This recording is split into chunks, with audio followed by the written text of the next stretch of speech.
Welcome to Prison Professors. I am Michael Santos, and I'm super enthusiastic to introduce you to a young man. His name is Edward Izzo. He's got a great story that you and I are going to learn together. Edward, how is it that you and I became connected? Well, my friend Mariano introduced you and I, but I actually was introduced to your program when I was in custody. I was doing a 3-year sentence for a first-degree burglary. I went to San Quentin for reception. I was there for about 6 months. It was like one of my first experiences to being introduced to the whole prison environment and everything going on there. So after I saw my counselor, they shot me down to New Folsom in Sacramento, which is CSP Sacramento. And I knew at that time that I wanted to change my life. So I started looking into like various different programs that CDC was offering. And a lot of people that were on the yard, they were telling me about this class and they called it coach's class. Well, coach's class was actually your program. It was based off your curriculum, the Straight A Guide to Success. So that's when I was first introduced to it. So how old are you, Edward? I just turned 36 about 5 months ago. So you're a young guy, and it was your first time in prison? Yes, sir. So tell us a little bit about the mindset of what it was like getting arrested and recognizing you're going to be going to prison. In an earlier off-camera interview, I saw your beautiful daughter, so I know how tough that must have been. Walk us through your mindset when all this went down. Well, when I first got arrested, I was having an issue with drugs. Like I was strung out on heroin. I was homeless. I was on the streets. Right before that happened, I was actually living in a place called Tent City, and it's in Modesto, California. And it's probably the lowest of the low, the lowest that you could really imagine in society. Like I never thought that I would hit that bottom point, you know? And I had just had my daughter. My daughter was only 6 months old when this happened. And I was just hopeless and helpless, and I didn't know what to do. So when I got arrested, it was kind of like a sigh of relief. Like I was scared about what was going to happen.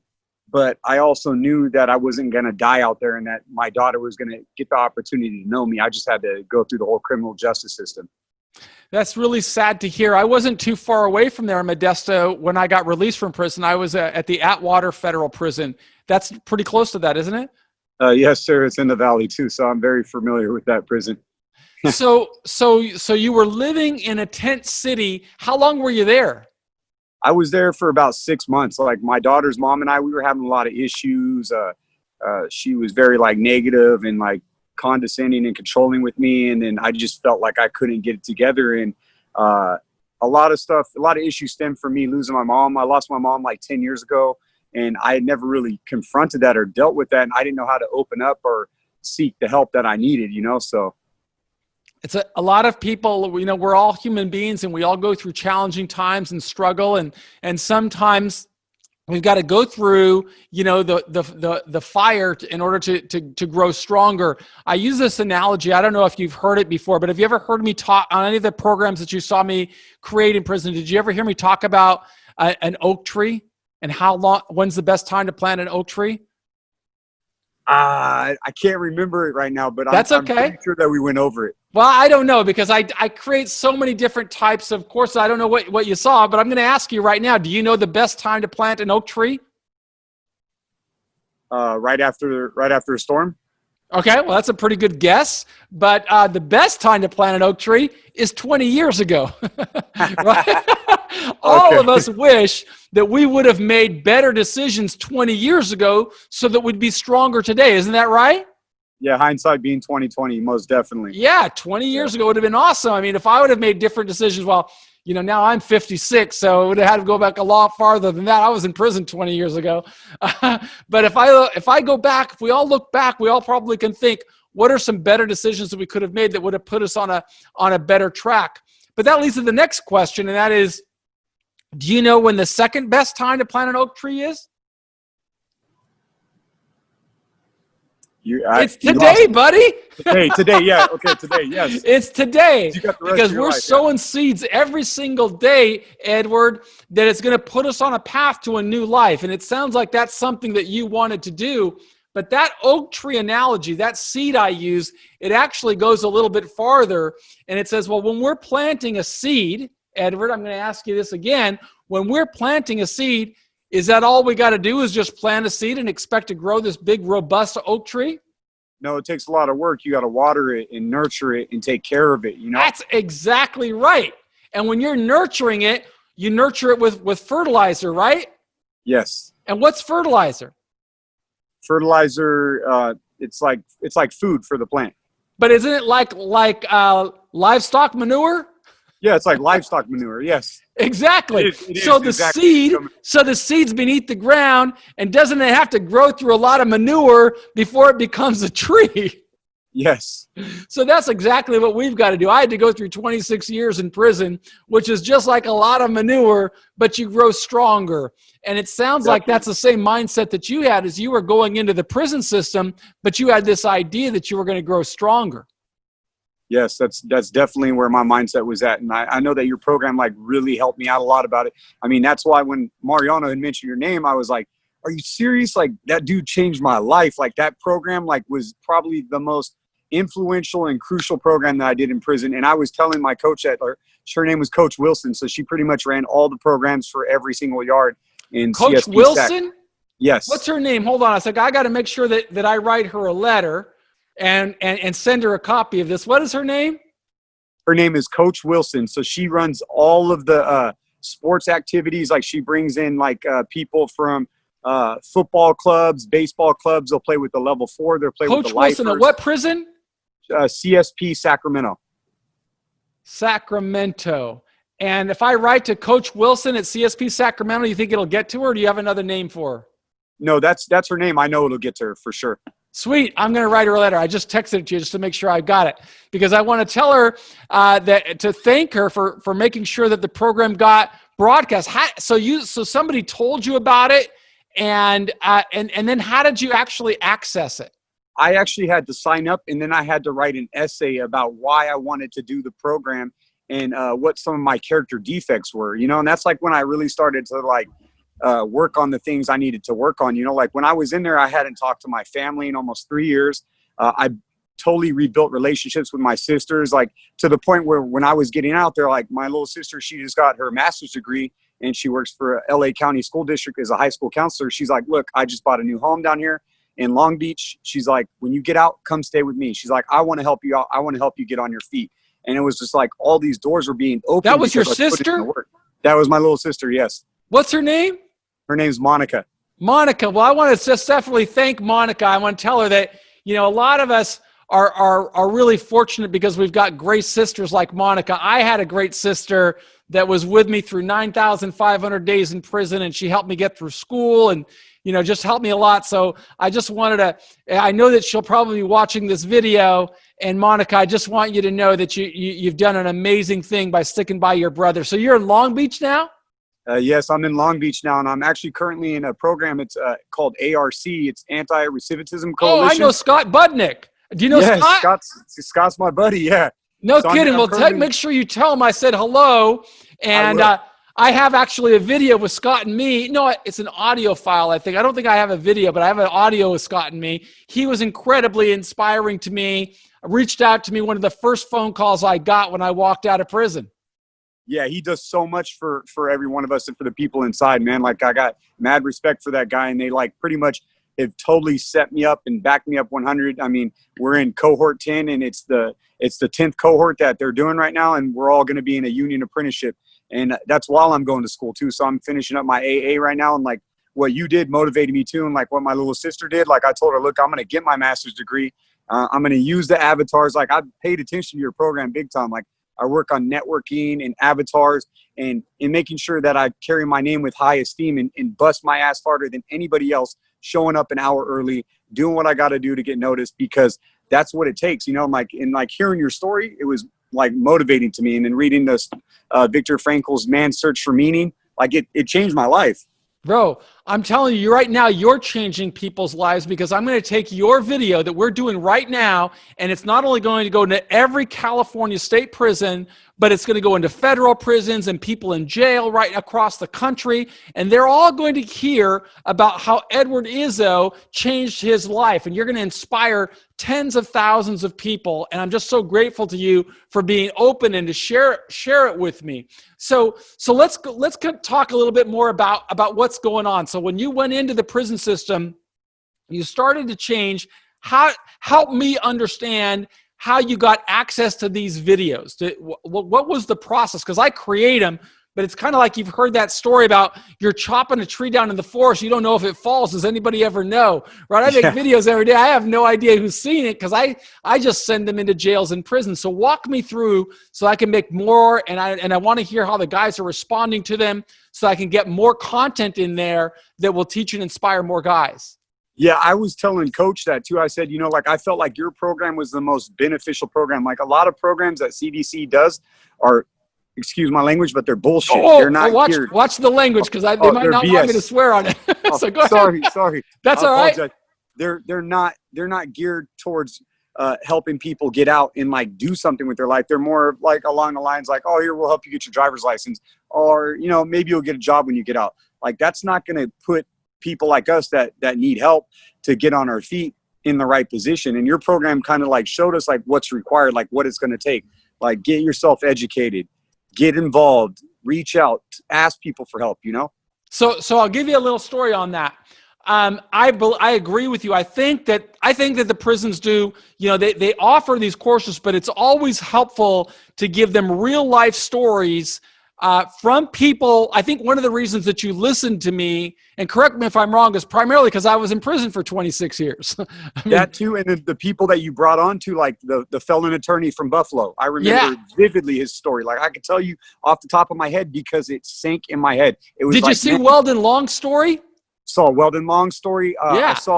I forgot the other guy. He was Sean Hopwood's story. Sean Hopwood's story. I remember Sean Hopwood's story. All of those guys. So let me tell you the story. That's what's really powerful is when we see guys that are like us, right? Guys who have been separated from the people we love and the people who love us, and we're standing up for count and having to go through all these things, and we say, wait a minute, there's another side of this where you can get out with your dignity intact and be able to rebuild and recalibrate.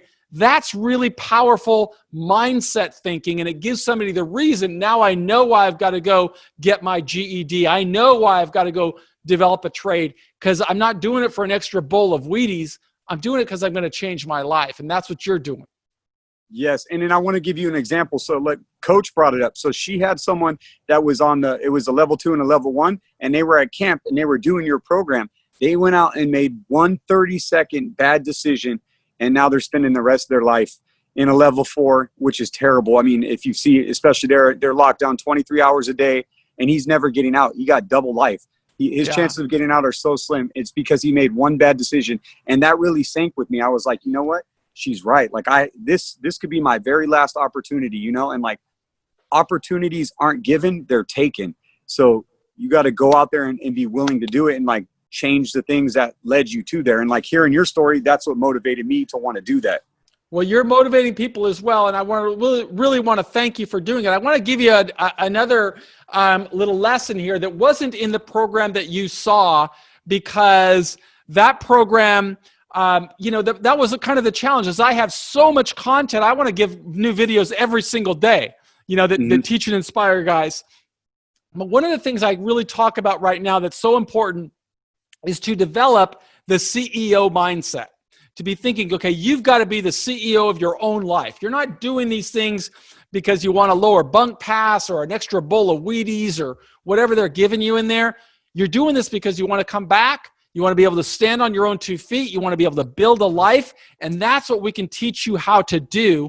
But you've got to want it. I can see, Ed, that you really wanted it. You really wanted to be successful.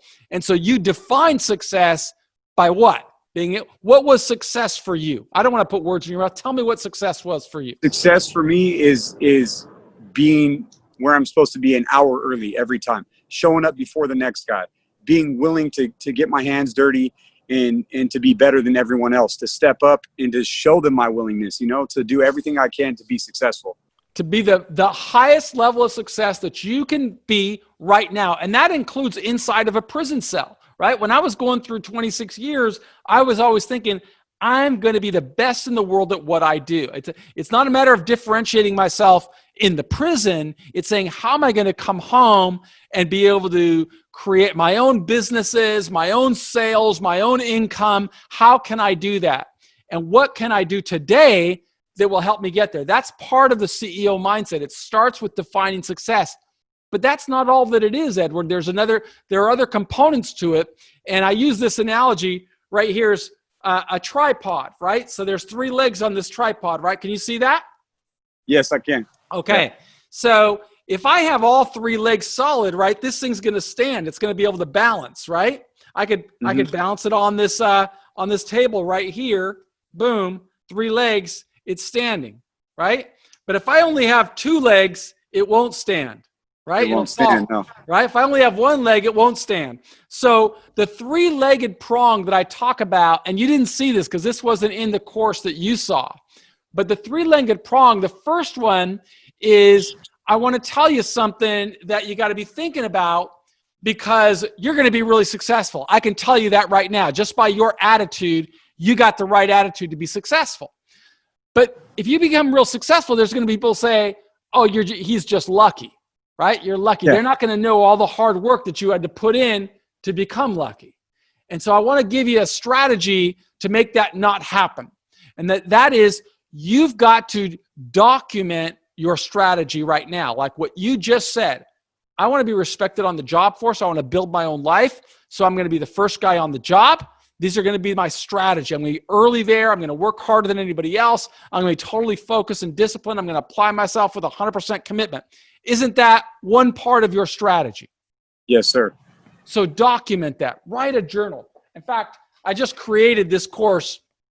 I hope you guys have this in prison, but it's the newest product I have. It's a Earning Freedom Daily Journal, where every day you're writing down what you are doing. This becomes part of your strategy. So Edward, for example, when you were going and trying to talk your way into an apprenticeship or trying to sell yourself, or when you're going to do it in your future and try and persuade somebody to give you credit or be a business partner with you, you want to have a very solid strategy that you documented and said, this is what I'm going to do. That's what's going to be almost like a resume.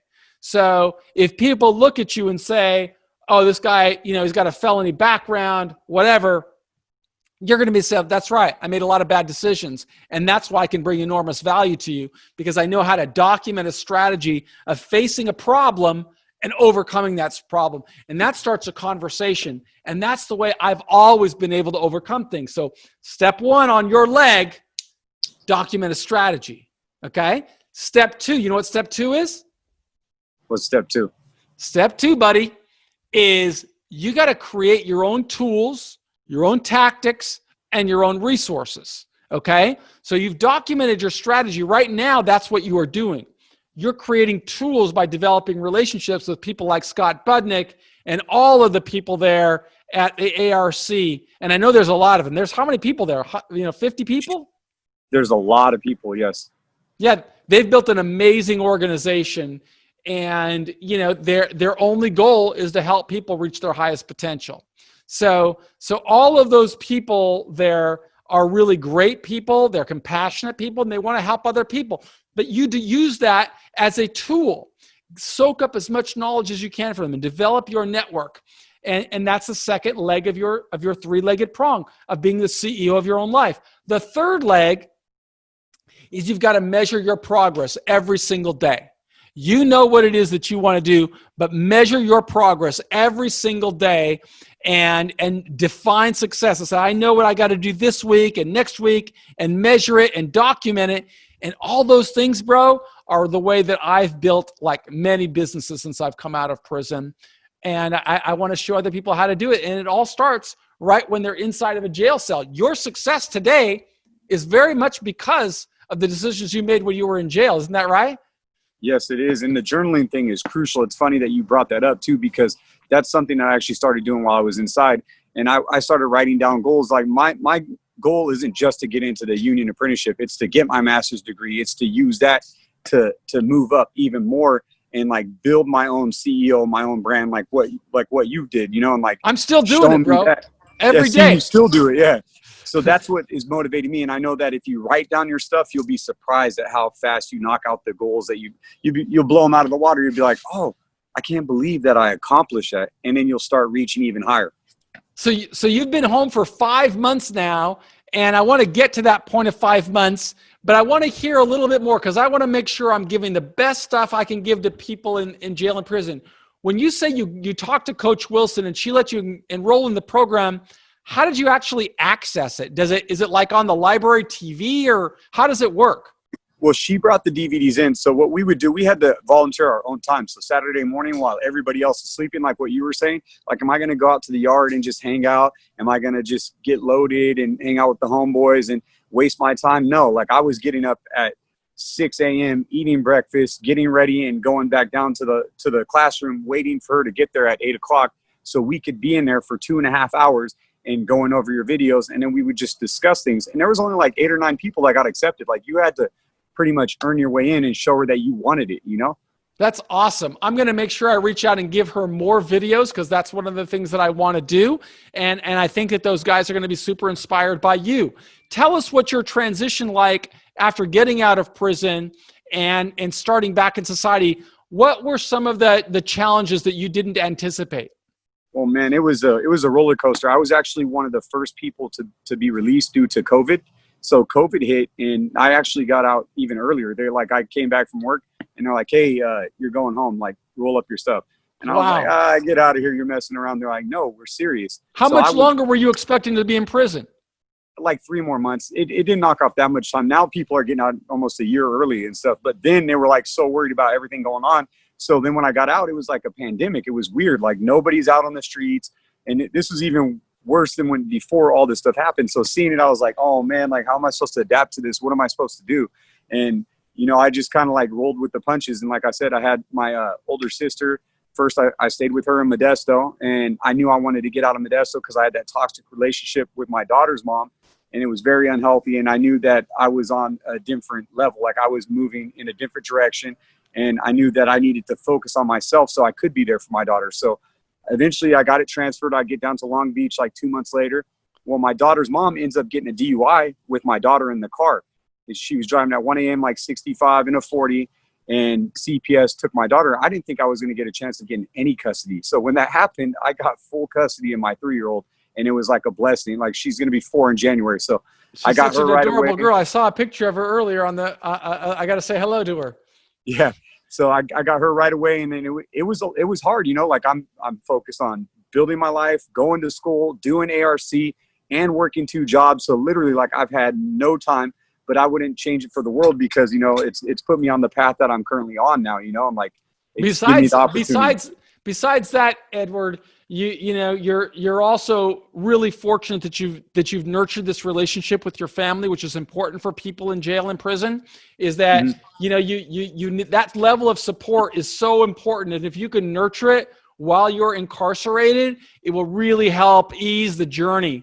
You know, but look, family members a lot of times they don't want to hang around with somebody who's not serious about wanting to transform his life.